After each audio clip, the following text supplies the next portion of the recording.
Hi, Brady. Hi, how's it going? Can you hear Hi. me okay?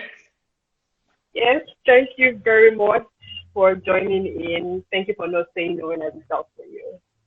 It's really amazing what you do with Nucleus and Proteus. So very awesome stuff. So very quickly, I know I follow your YouTube, your newsletter, your blog, also platforms, even your YouTube channel. You've been rolling out content consistently. So can you just share with us how you've been able to stay consistent over the years? Like, what's that secret? Yeah, sure. I mean, I've always made it a priority. I think any type of progress and growth online, whether it be social or with email, anything like that, it requires sustained effort. So it's really easy to start something. It's not so easy to finish something. You have to keep at it. And it's really easy to look at one thing that you publish and think, oh, this post didn't do so good, or this post did really, really well. But in the grand scheme of things, a single post isn't going to make that much of a difference. It's how can you keep at it for years and years and years? And I've been at this now for close to a decade. And when you look back, you can see, oh, look how much progress that we've made. But at the same time, it also feels like, hey, we're just getting started. So that's really the number one thing. The reason it's been easy is because it's been my number one priority since day one. No matter what, don't stop posting, don't give up, don't disappear and then come back a year later. Just keep at it. But have you ever missed a day? No. Have you ever missed a day? No. Well, yeah, I mean, there have been days, but never a prolonged absence. Oh, okay. Okay, that's fine. That's really cool. Amazing. So I've seen a lot of churches like roll out content severally, but with little or no strategies at all put in place. So what exactly do you think churches should be creating? Like, what content do you think they should be creating to increase awareness and engagement on their platform? Well, we always think that you should be creating content that is doing ministry rather than promoting ministry. Prior to this global pandemic, most churches would spend their social channels basically like promoting what's coming up soon. It's like, hey, we've got an in-person event, we've got small groups, we've got this service, a new sermon series, which is great and all. And, you can post those infrequently, but if you can use social to fulfill ministry, the way we like to say it is you want to reach publicly and you want to connect personally. Meaning you can publish content that's meant to reach a lot of people, but at the end of the day, what matters most is what we're doing right now, connecting personally, one-on-one, whether that be face-to-face over video chat, it could be through email, it could be through direct message, it could be through text, connecting personally with your church. And so the kind of content you want to be creating is the type of content that creates those opportunities, springboard opportunities where you can connect personally. Nice, cool, awesome. Really awesome. But we still have churches who believe like digital is not necessary, especially here in Nigeria. The smaller churches, they think since we're small, we do not have to leverage digital at all for our church. But how do we fight that? How do we say, hey, regardless of your size, you still need to push out your content via digital? Well, I think we can even look to the Gospels and seeing Jesus modeling that and how important it was. A single person is worth going to great lengths to reach them. And I love the fact that most churches are smaller. It's different in every country. Here in Canada and even in the States, the average church is about 100 people. And anything less than 100 people is great because that's this type of community size where everyone can know each other.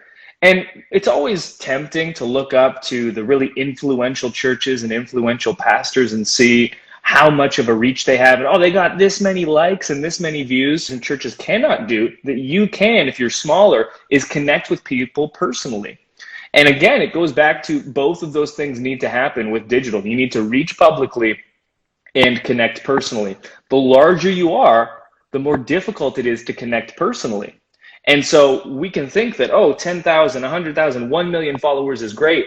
But there comes a certain point where you have difficulty connecting with people on that personal level. And if you aren't able to connect personally, then you're going to struggle on social making a long-term impact. So connecting personally is what you suggest. Yeah, that's what it's all about. And that's how you create life change, which is why we as churches are on social. We want to see people have their lives impacted by Christ and by the good news. And that requires real personal relationship and interaction. Good, good, good.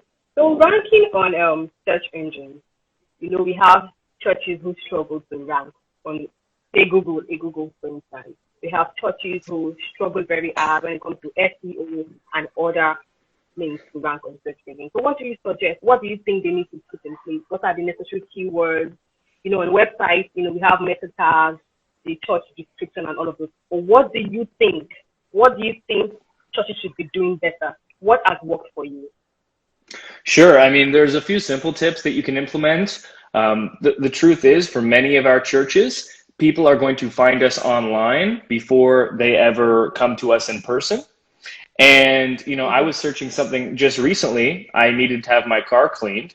And so I went on Google, and I live in a region called Niagara Falls in Canada. So I looked up, car cleaner Niagara Falls, and that's what came up. And I found someone who ranked high in Google, and then I went with them, and they're here today doing this deep clean of my car. It's very similar for churches. Someone's going to type in Niagara Falls Church or New York Church or, some region church. And so making sure those keywords are heavily featured on your church's homepage, in your meta descriptions, all of those types of things is important. And then another consideration is your Google My Business listing.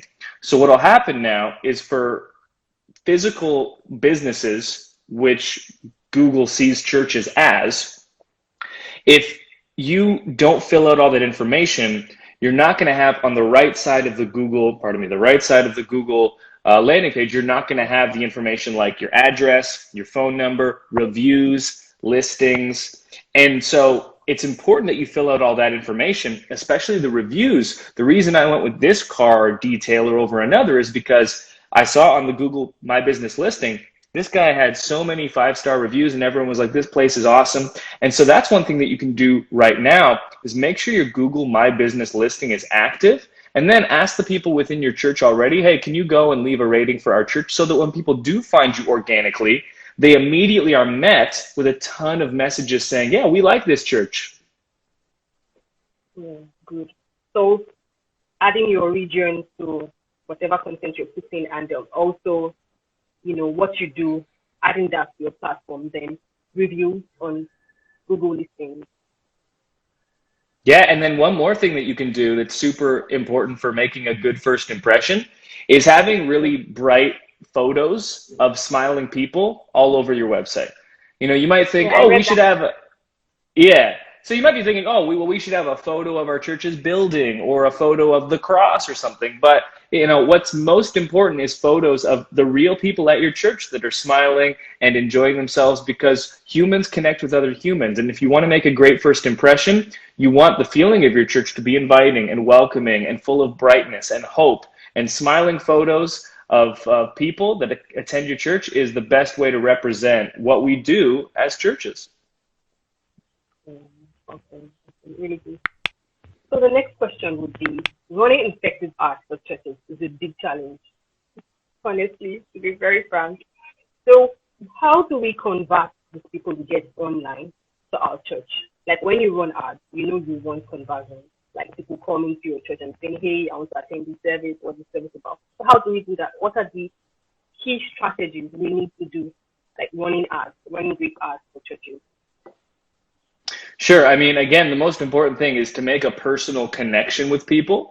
And so any way that you can find opportunities to get a pastor to be emailing with someone, on the phone with someone, direct messaging, it's a lot of this stuff that doesn't necessarily scale. You don't just like turn on an ad and then just have it happening. It's like real relationship. It's real grunt work. It's working in the trenches, to use an analogy, and to make connections when it's possible.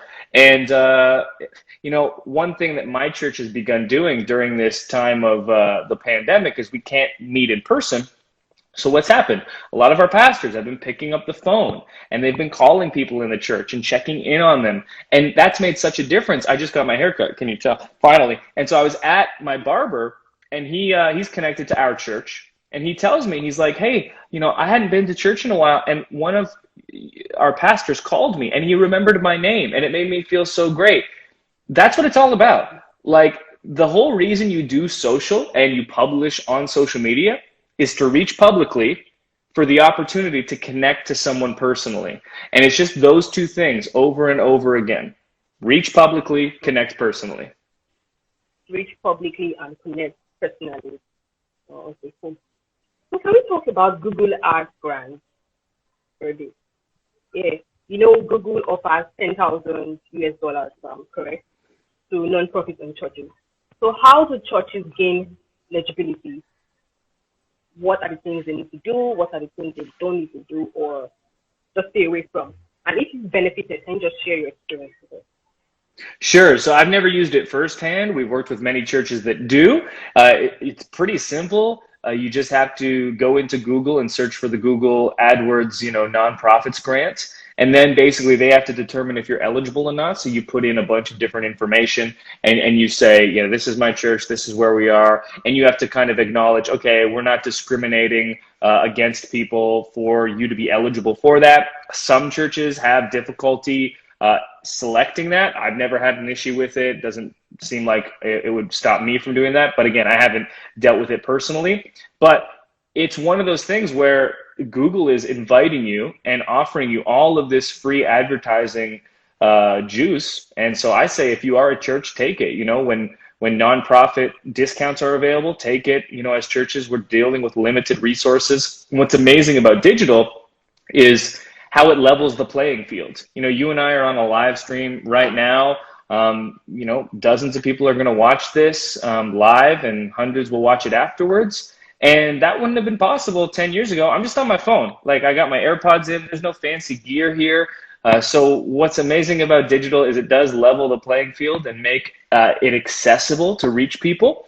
And when you can find discounts and grants, absolutely take advantage of those. Thank you so much. So let me just say this. How do you stay creative? Like, you bring out content, you roll out content, you design, you do all this stuff. I'm sure you do bulk of the stuff yourself. Like, so how do you stay creative? How, it's like a bank. When you keep redrawing and redrawing and redrawing, in the end you run out of content, you run out of funds. So how do you ensure that your bank is always refilled?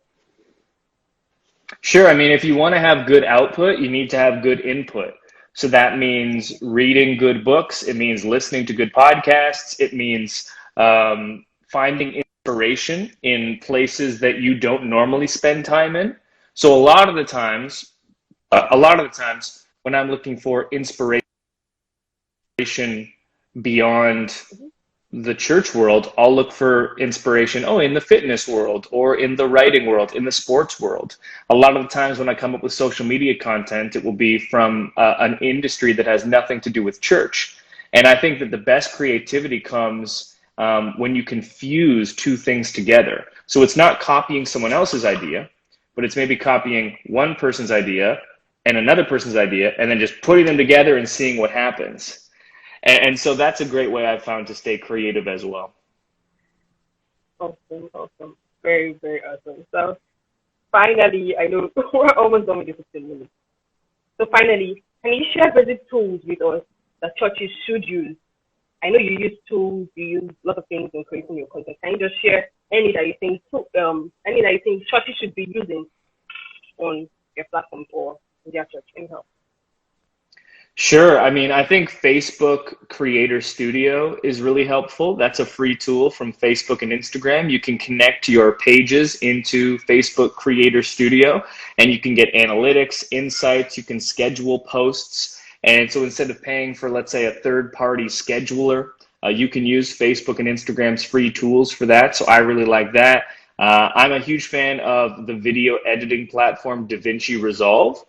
It's extremely powerful and free, which is very unusual. Normally you get something free and it's kind of like the discounted version, or it's not that actually useful. DaVinci Resolve, incredibly powerful. So if you are looking to create videos, that's what I use. And so I highly recommend that tool as well. Before we go, Now, can you just say, like, can you just give us one message for churches out there? One key things you think churches should be doing that you think they've not started doing?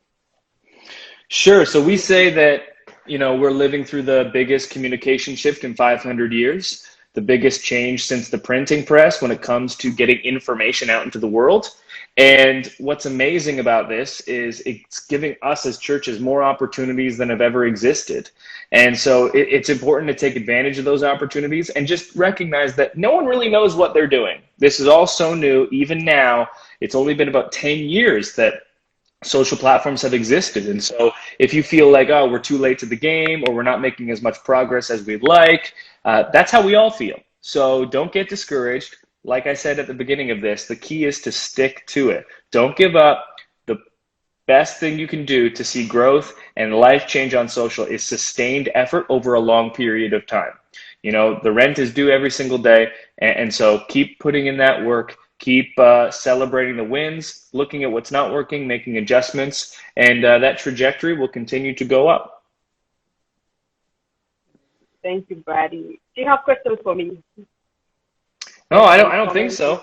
I'm just glad to be here. If you want to connect with me, feel free to shoot me a DM over Instagram. You can follow me, and I'm pretty relatable there. So if you do send me a direct message, I'll do my very best to get back to you personally. Thank you so much, Brady. My best wishes to Alex, your co-host. Yeah, Alex is at the office right now. I'm at home, so. Uh, so good to have you. Thank you so much, Brady. Insightful Thank moment you. with you. Thank you so much, Evan. Take Great to care. meet you. Bye. Bye.